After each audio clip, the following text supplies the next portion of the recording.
So my sister had a baby 2 years ago, and I was in the room when she was going through labor, and she has what they call an unusual cervix. I'm not sure what a usual cervix is, but she has an unusual one. I watched doctors and nurses come in over and over and take her dilation measurement using the digital method. The current standard of care is to use the practitioner inserts their fingers into the vaginal canal and estimates dilation based on the distance between their fingers. It just was very visibly uncomfortable for her. And I remember a very specific instance in which a nurse came in and took the measurement, and then she was like, I'm not sure that this is right. I'm actually training. And she went and got someone else and they took the measurement. And they were like, actually, I'm not sure that this is right. Let's get it checked again. And then they went and got a doctor. And at this point, there are like 5 different people in the room and everyone has checked her cervix, and she's like in excruciating pain the whole time. Cervical dilation is a really important marker of labor progress.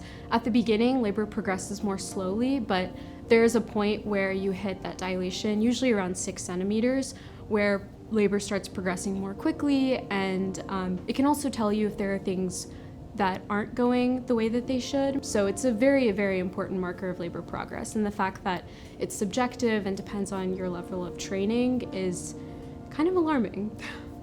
So I'm sitting there as a biomedical engineer thinking this can't possibly be the best way to do this. And so I came back and I talked to Dr. O'Brien about it. She was like, yeah, that is kind of crazy. I wonder why no one's ever done anything about that.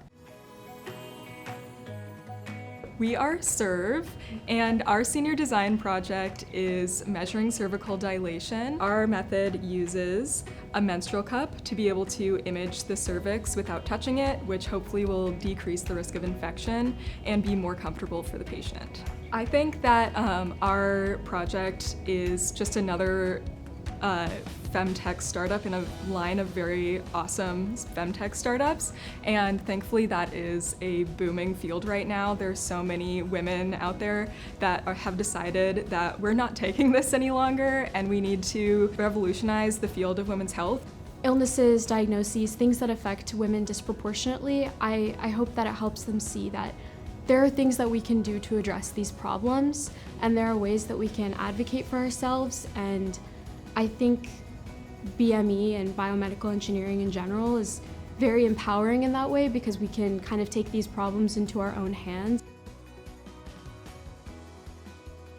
For people entering into senior design class, I can't stress enough how important your teammates are.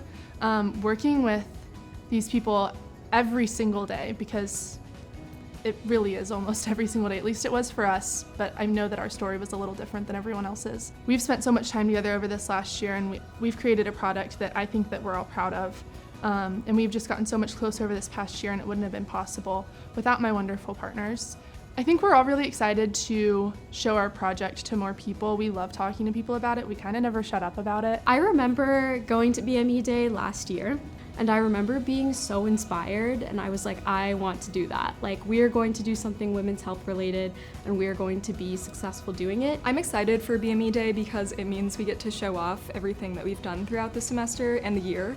And it's exciting to see all of the different people come together, especially the judges that Dr. Klaesner has invited, to show off our cool new device. And there's a competition, so hopefully we win.